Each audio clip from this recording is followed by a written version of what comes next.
नमस्कार दोस्तों, स्वागत है आपका मोहित एसएससी यूट्यूब चैनल पर। तो कैसे हैं आप सभी? लास्ट क्लास जो हमने की थी उसमें हमने क्या बोलते हैं मुगल साम्राज्य को ख़त्म कर चुके थे हम। ठीक है, तो अब क्या करने वाले हैं हम सूर साम्राज्य को पढ़ेंगे और उसके बाद मराठाज हम ख़त्म कर लेंगे। उसके बाद जैसे जैसे बढ़ता चला जाएगा सिलेबस उसी तरीके से होता चला जाएगा। अभी ना मैंने एंशिएंट हिस्ट्री प्राचीन इतिहास के दोस्तों से 250 क्वेश्चन रेडी करके रखे हुए हैं। तो आप मुझे उन चीज़ों के बारे में बताइएगा कि उनकी प्रैक्टिस मैं आपको करा दूं कि नहीं। ठीक है, तो होता क्या है जब हुमायूं गद्दी पर बैठता है तो 1540 में शेरशाह सूरी से उसका युद्ध होता है, जिस युद्ध में हुमायूं हार जाता है और वो भारत छोड़कर चला जाता है। तो उस टाइम पर दिल्ली की गद्दी पर कौन कौन से वंश की स्थापना होती है? तो उस टाइम पर दिल्ली के गद्दी पर एक वंश उभर के आता है जिसका नाम होता है सूर साम्राज्य। और ये सूर साम्राज्य कब से कब तक होता है? 15 साल तक चलता है, 1540 से 1555। कौन होता है संस्थापक? कौन हो जाएगा संस्थापक? हो जाएगा शेरशाह सूरी। तो शेरशाह सूरी है ये एक बहुत योग्य शासक था। ठीक है, और इसका स्टेटमेंट था कि अगर मैं जिंदा रहा तो मैं भारत से मुगलों को खदेड़ दूंगा, इस तरीके से। पता नहीं बाकी तो। ठीक है, ये कब से कब तक रहता है सूर साम्राज्य? 1540 से। सूर साम्राज्य तो रहता है 1540 से 55 तक। लेकिन शेरशाह सूरी कब तक रूल करता है? तो शेरशाह सूरी रूल करता है 1540 से 1545 तक। अब देखो, एक आदमी वो है जिसने बने बनाए साम्राज्य को छीन लिया। ठीक, फिर इसके बाद जैसे इसकी डेथ होती है तो क्या होता है, इसके जो आने वाली पीढ़ियां होती है वो इतनी योग्य नहीं होती और उनसे हुमायूं आकर 1555 में शासन फिर से छीन लेता है, अपने हाथों में ले लेता है। और क्या बोला जाता है इसको? सूर साम्राज्य को द्वितीय अफगान वंश बोला जाता है। तो जैसे बलबन ने लोह एवं रक्त नीति अपनाई थी तो उसके लिए बलबन ने अफगान बुलाए थे। ठीक है, तो उन्हीं अफगानों में से थे ये। तो क्या बोला जाएगा? दिल्ली की गद्दी कौन सा वंश? तो द्वितीय अफगान वंश हो जाएगा।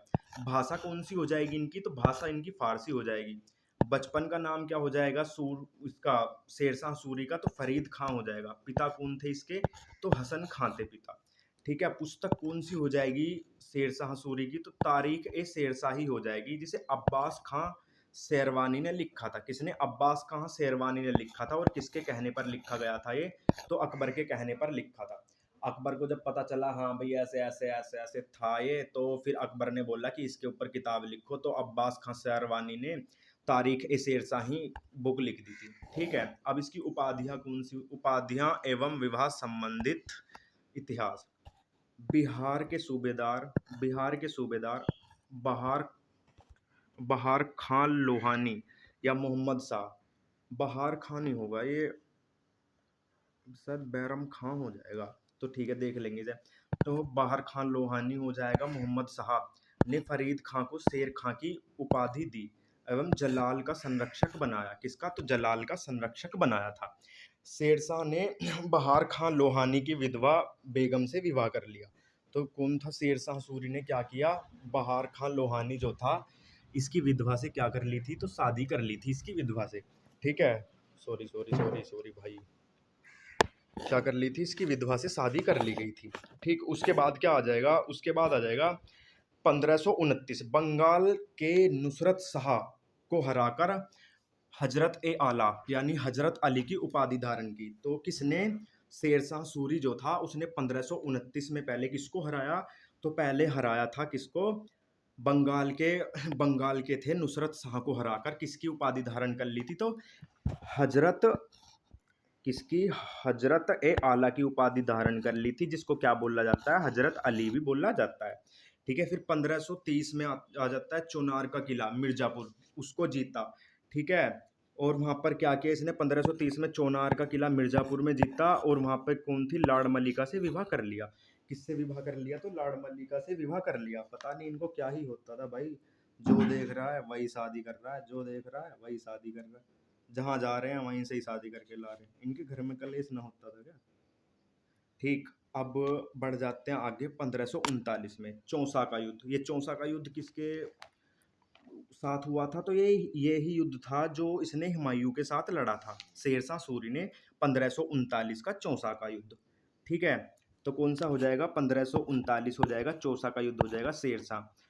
अल सुल्तान अल आदिल किसकी उपाधि धारण की थी? तो अल सुल्तान अल आदिल की उपाधि धारण की थी इसने 1539 चौसा के युद्ध के बाद। ठीक है, किसके बाद? तो चौसा के युद्ध के बाद ये उपाधि इसने धारण कर ली थी। ठीक, उसके बाद क्या हो जाएगा, 1540 में बिलग्राम और कन्नौज का युद्ध जीता। 1540 में फिर से हुमायूं के साथ इसका युद्ध हुआ, बिलग्राम या कन्नौज का युद्ध, जिसे जीतकर इसने किसकी? सूरवंश की स्थापना कर दी थी। ठीक है, इस युद्ध के बाद क्या था? तो क्या था, वो भाग गया था हुमायूं यहाँ से। तो भाई ये बहार ही हो जाएगा, ये बहार खां लोहानी हो जाएगा, बहार खां लोहानी की विधवा थी। ठीक है, नाम सही लिखा हुआ है, मैं ही थोड़ा कंफ्यूज हो गया था। प्रमुख सैन्य अभियान, तो इसके सैन्य अभियान कौन कौन से थे? 1542 में किसको जीता इसने? मालवा को जीता। ठीक है, 1543 में रायसीन विजय, पूरनमल जाट को धोखे से मारा। किसने? शेरशाह सूरी ने पूरनमल जाट जी को धोखे से मार दिया था। बाबर से चंदेरी का किला भी जीता था। किससे? बाबर से चंदेरी का किला भी जीता था। ठीक, हुमायूं से पहले हो जाएगा। हुमायूं का बाप कौन था? बाबर।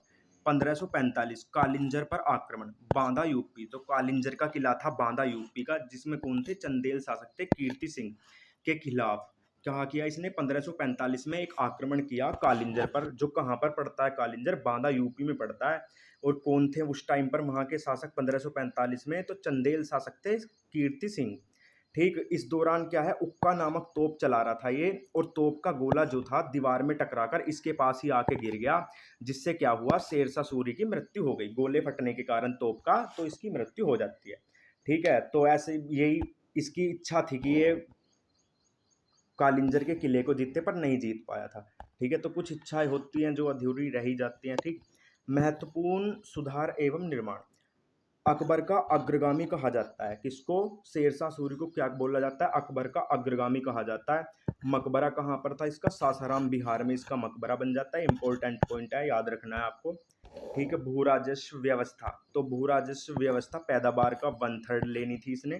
ठीक, पट्टा प्रथा, क्या हुई? पट्टा प्रथा शुरुआत, पट्टा प्रथा की शुरुआत की, जिसे क्या कबूलियत कहा गया? पट्टा यानी कि जैसे बोलते हैं ना जमीन का पट्टा, उस तरीके का था ये। मुद्रा, शुद्ध चांदी के सिक्के जारी किए, वर्तमान रुपए का स्वरूप, जो अब ये होते हैं ना हमारे 178 या 180 ग्रेन के, उस तरीके के सिक्के सबसे पहले किसने? तो शेरशाह सूरी ने स्टार्ट चालू किए थे, शुद्ध चांदी के थे। ठीक है, सड़क ए आजम, जो जीटी रोड है, सड़क ए आजम, उसका निर्माण करवाया था। ठीक, पेशावर से बंगाल तक का इसने निर्माण करवाया।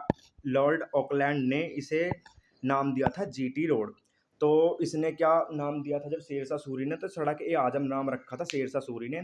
उसके बाद क्या होता है? उसके बाद हो जाएगा कि ऑकलैंड आता है, जिसने क्या किया, इसका नाम बदलकर सड़क ए आजम का जीटी रोड रख दिया। अन्य क्या हो जाएंगे? रोहतासगढ़ के किले का निर्माण, डाक सेवा एवं गुप्तचर प्रणाली का जनक कहा जाता है। किसको? डाक सेवा और गुप्तचर प्रणाली का जनक कहा जाता है। तो डाक सेवा और गुप्तचर प्रणाली का इसका प्रमुख कौन बनाया था इसने? तो हेमू को बनाया था। ठीक है, किसको? हेमू को। शेरशाह के बाद के उत्तराधिकारी, ठीक है, जलाल खां, इस्लाम शाह के नाम से गद्दी पर बैठा। 9 वर्ष शासन किया इसने, 1545 से कब तक? 1554 तक। ठीक है, समकालीन कवि कौन थे इसके? किसके भाई? इस्लाम शाह या जलाल खां के मलिक मोहम्मद जायसी थे। ग्रंथ कौन सा था इनका? पद्मावत था, 1540 में अवधी भाषा में लिखित। कौन सा? तो ग्रंथ कौन सा हो जाएगा इनका? पद्मावत हो जाएगा, अवधी भाषा में लिखित था, 1540 में इसको लिखा गया था। किसके कहाँ के किसके समकालीन थे? ये जलाल खां के समकालीन थे। ठीक है, उसके बाद क्या आ जाएगा? इसमें ही नागमती का वियोग वियोग वर्णन और हीरा मनसुआ तोते का जिक्र होता है। ठीक है, तो ये पद्मावत वही हो जाएगी 1303 वाला, जिस पर 1303 रानी पद्मनी, चित्तौड़ का किला, वही वाली कहानी हो जाएगी। उसमें इसको बताया गया। इसमें क्या? नागमती का वियोग वर्णन है, और हीरा मनसुए तोते की कहानी भी इसमें लिखी गई है। ठीक है, अब बढ़ जाते हैं हम आगे। अंतिम शासक कौन हो जाएगा? तो आदिल शाह सूरी हो जाएगा। सेनापति कौन था इसका? तो सेनापति इसका हेमू था, जो जिसको इसने क्या, गुप्तचर और डाक सेवा प्रणाली का प्रमुख भी बनाया था। दिल्ली की गद्दी पर बैठने वाला अंतिम हिंदू सम्राट हो जाएगा। तो इसने क्या किया, ये जो इसका सेनापति था, तो जब आदिल शाह ये सब इनका खत्म हो गया, तो ये दिल्ली की गद्दी पर खुद को राजा घोषित कर देता है। और फिर क्या होता है? फिर वो आता है ये आता है और इसकी खाल में भूस भर देता है और इससे गद्दी छीन लेता है। तो तभी बोला जाता है कि हैमू कौन था, तो दिल्ली की गद्दी पर अंतिम हिंदू सम्राट भी कहा जाता है। ठीक, अब आ जाते हैं हम मराठा साम्राज्य। किस पे आ जाएंगे? मराठा साम्राज्य पे आ जाएंगे। और ये वही मराठा साम्राज्य है जिसने क्या औरंगजेब की नाक में दम कर दिया था। और मराठाओं को झुकाने के लिए ही औरंगजेब ने अपने अंतिम दिन भी दक्षिण की साइड ही बिताए थे। बहुत बहुत बड़े योद्धा हुए हैं इसमें, तो सबके बारे में हम धीरे धीरे देखेंगे, ठीक है, थोड़ा थोड़ा करके। तो चलिए शुरू कर देते हैं मराठा साम्राज्य को। वंशज एवं इसकी पारिवारिक पृष्ठभूमि। मराठा शासक कौन थे? तो सिसोदिया वंश से संबंधित थे। किससे थे? तो सिसोदिया वंश से संबंधित थे मराठा। मालोजी शिवाजी महाराज के दादाजी थे। मालोजी कौन थे? तो शिवाजी महाराज के दादाजी हो जाएंगे। शहाजी भोसले कौन हो जाएंगे? शिवाजी महाराज के पिताजी हो जाएंगे। तो शहाजी भोसले की पत्नी कौन थी? पहली पत्नी कौन थी? तो जीजाबाई थी। देवगिरी के यादव वंशों से संबंधित थी, जिससे कि इनका छत्रपति शिवाजी महाराज का जन्म होता है, जिनसे जीजाबाई से, ठीक है। और कब होता है छत्रपति शिवाजी महाराज का जन्म? तो 1627 ईस्वी में होता है। कहाँ? शिवनेरी दुर्ग में। दूसरी पत्नी कौन हो जाएंगी शहाजी भोसले की? तो कौन हो जाएंगी? तुकाबाई हो जाएगी। एकोनजी या क्या बोला जाता है इन्हें? व्याकोनजी राजे भी कहा जाता है, ठीक है। नहीं नहीं, एकोनजी और व्याकोनजी राजे इनके कौन हो जाएंगे? इनके पुत्र हो जाएंगे। तो जीजाबाई के पुत्र कौन है? छत्रपति महाराज। और तुकाबाई के कौन है? ओकोनजी, या जिनको क्या बोला जाता है? वकोनजी राजे भी कहा जाता है, ठीक है भाई। तो वो चल देते हैं अब आगे। अब देख लो, यहाँ भी इन्होंने 2 शादियां कर ली। पता नहीं क्या ही हो रहा है इतिहास में, 2 शादियों के बगैर तो काम ही नहीं चल रहा इनका। चलो, पर क्या ही बोल सकते हैं हम। शिवाजी महाराज क्या आ जाएगा? शिवाजी महाराज के संरक्षक एवं गुरु। तो जब वो शिवाजी महाराज का जन्म हो जाता है तो उनके संरक्षक, तो क्या होता था, ये राजकुमार होते थे, तो इनकी जान को खतरा ज़्यादा होता था, क्योंकि उस टाइम पर क्या है, ये अपना अंग्रेज भी एक्टिव हो चुके थे। तो ये अगर कोई राजा गद्दी पर नहीं होगा तो उनके राज्य को हड़प लेंगे। तो उसी चक्कर में उसे बचाने के लिए, उसको सुरक्षा देने के लिए बॉडीगार्ड की तरह संरक्षक रखे जाते थे। तो शिवाजी महाराज के संरक्षक कौन हो जाएंगे? तो दादाजी कोंडदेव हो जाएंगे। कौन? दादाजी कोंडदेव हो जाएंगे। इनके आध्यात्मिक गुरु कौन हो जाएंगे? सामर्थ सामर्थ रामदास। दक्षिण में भक्ति आंदोलन चलाने वाले प्रमुख संत हो जाएंगे। कौन? आध्यात्मिक गुरु समर्थ रामदास हो जाएंगे, जिन्होंने क्या किया? दक्षिण में भक्ति आंदोलन को चलाया था। माता कौन हो जाएंगी? माता हो जाएंगी इनकी पुतली बाई, जो क्या हुई थी? सती हो गई थी। सती कैसे? मतलब कि जब इनके पिताजी की वो हो गई थी मृत्यु, तो उनके साथ ही ये सती हो गई थी, पुतली बाई, ठीक है, शिवाजी महाराज की। सॉरी भाई, सॉरी। माता तो कौन हो जाएंगी? इनकी पुतली बाई हो जाएंगी। और यहाँ पर जो ये लिखा हुआ है, ये शहाजी भोसले की पत्नी हो जाएंगी, ठीक है ठीक है ठीक है ठीक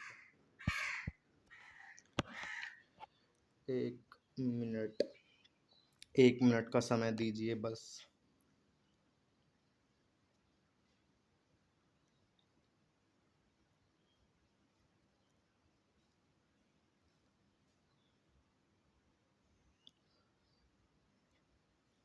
यहाँ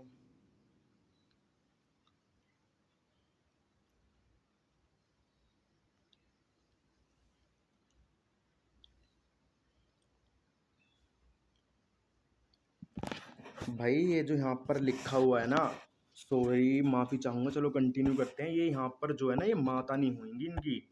माता तो भाई जीजाबाई हो जाएंगी, ये माता नहीं है, इनकी पत्नी है। तो कितनी पत्नी थी शिवाजी महाराज की? तो शिवाजी महाराज की 3 पत्नियां थीं।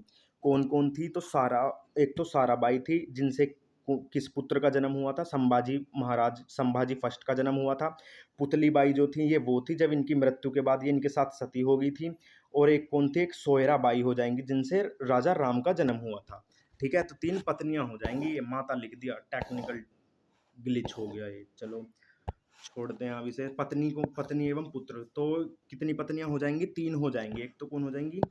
साईबाई हो जाएंगी। साईबाई नहीं भाई, साराबाई हो जाएंगी। ये कौन हो जाएंगी? साराबाई। इतनी मिस्टेक कैसे हो रही हैं?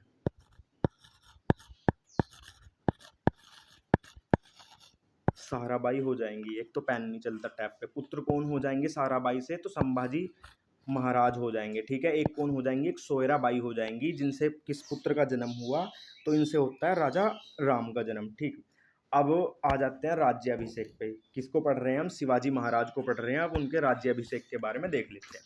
तो इनका राज्याभिषेक जो था वो 2 बार हुआ था। 1674 में कहाँ पर कर दिया गया था, रायगढ़ में। तो वैदिक विधि से एक तो हुआ था, कौन सी 2 विधि से, 2 बार हुआ और 2 अलग अलग विधियों से हुआ। वैदिक विधि से हुआ और एक तांत्रिक विधि से हुआ। ठीक है, तो वैदिक विधि से किसने करवाया, तो गागा भट्ट द्वारा करवाया गया। किसके द्वारा करवाया गया, गागा भट्ट नहीं हो जाएगा भाई, गंग भट्ट हो जाएगा। कौन, गंग, गंग, गंगा जी वाला गंग।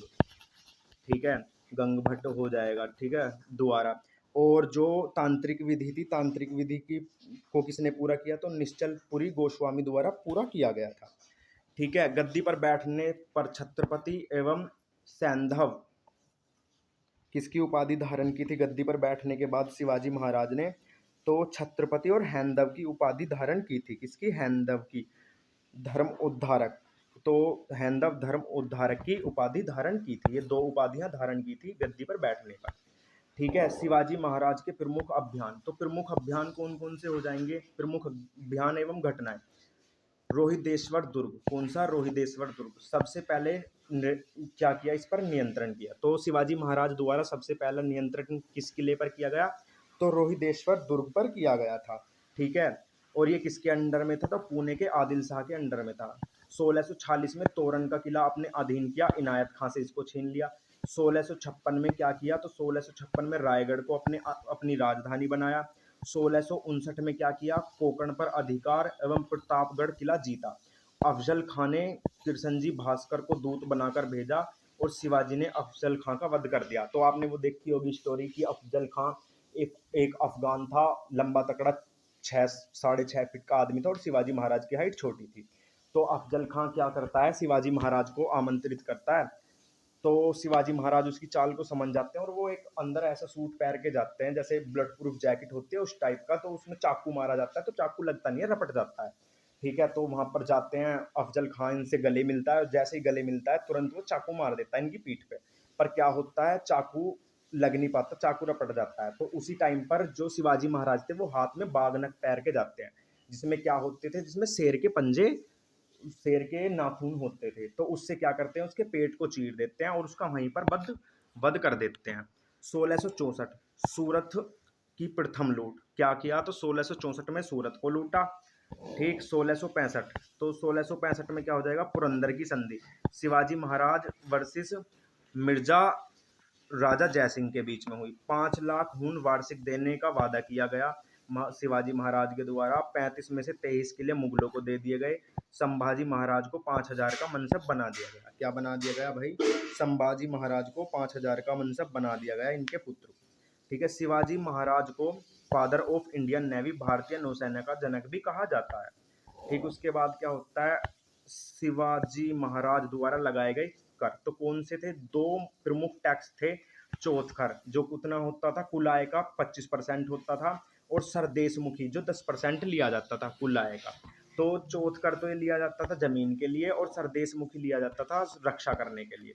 ठीक है, अब आ जाते हैं शिवाजी के अष्टप्रधान। तो शिवाजी ने क्या 8 वो बनाया हुआ था अपना अष्टमंडल। तो उसमें देख लेंगे कौन कौन हो, कैसे कैसे हो जाएंगे। तो पेशवा, ये पद हो जाएंगे, पद और मंत्री। पेशवा किस लिए काम आते थे, तो पेशवा का काम होता था, सबसे प्रमुख पद था, प्रशासन का प्रमुख होता था और प्रधानमंत्री होता था। सर ए नौबत किससे रिलेटेड था, तो सेनापति या सैन्य प्रधान। और आमत्य या मजूम मजूम अदारा, मजूम अदार वित्त मंत्री होता था, आय व्यय का लेखा जोखा। इसमें आमात्य आप याद रखना। ठीक है, वाक्यान्वीस क्या होता था, तो वाक्यान्वीस होता था गृह मंत्री या गुप्तचर विभाग का प्रमुख भी होता था। और सुरनिवेश क्या होता था, सिरनिवेश चितनिस, तो ये क्या होता था, शाही पत्राचार विभाग से होता था। किससे, शाही पत्राचार विभाग से ये होता था। ठीक है, और आगे देख लेंगे हम। अब आ जाते हैं क्या, दबीर, जिसको क्या बोला जाता था, सुमंत भी बोला जाता था। ये किससे रिलेटेड थे, ये विदेश मंत्री थे। और फिर क्या हो जाएगा, सदर, या पंडित राव हो जाएंगे, जो किससे धार्मिक मामलों एवं दान विभाग को देखते थे। और न्यायाधीश न्याय विभाग का प्रमुख होता था। किसका न्याय विभाग का प्रमुख कौन होता था? तो न्यायाधीश होता था। ठीक है। शिवाजी महाराज के उत्तराधिकारी, तो शिवाजी महाराज के बाद कौन आए? शिवाजी महाराज के बाद सेकंड छत्रपति थे संभाजी महाराज। कब आए? 1680 से 1689 ईस्वी तक ये रहे। सलाहकार कौन थे इनके? कवि कलश थे। रचनाएं कौन सी हो जाएंगी कवि कलश की? बुधभूषण एवं नखशिख हो जाएगी। कौन सी हो जाएगी? नखशिख हो जाएगी। ठीक है। कौन सी हो जाएंगी? नखशिख हो जाएगी। अब आगे बढ़ जाते हैं। हाँ, दूसरे पेज ये हो जाएंगे ना छत्रपति। ठीक है, ठीक है। उसके बाद क्या होता है?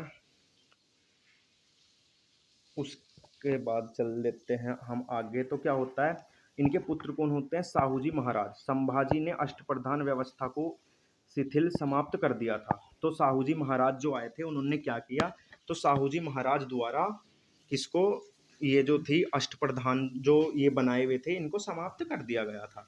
ठीक है। उसके बाद अब देखते हैं हम आगे। आगे देख लेते हैं क्या हो जाएंगे तीसरे छत्रपति। तीसरे छत्रपति कौन हो जाएंगे? राजा राम हो जाएंगे। कौन हो जाएंगे? राजा राम हो जाएंगे। 1689 से 1700 ईस्वी तक हो जाएंगे। ठीक है। माता कौन हो जाएंगी? माता हो जाएंगी इनकी सोयराबाई। राजधानी क्या बनाया इन्होंने? सतारा को अपनी राजधानी बनाया था। ठीक। अब क्या हो जाएगा? चौथे छत्रपति कौन हो जाएंगे? शिवाजी सेकंड हो जाएंगे। कौन? तो शिवाजी सेकंड हो जाएंगे। शिवाजी सेकंड 1707, 1700 से 1707 ईस्वी तक। संरक्षिका कौन हो जाएंगी? तो ताराबाई हो जाएंगी इनकी माता। 1707 में औरंगजेब की मृत्यु के समय मराठा साम्राज्य महारानी ताराबाई के अधीन था। किसके अधीन था? तो महारानी ताराबाई के अधीन हो जाएगा। ठीक। अब देख लो, ये हैंड रिटन नोट्स ही लगा दिए। पांचवें छत्रपति कौन हो जाएंगे? साहूजी महाराज हो जाएंगे 1707 से 49।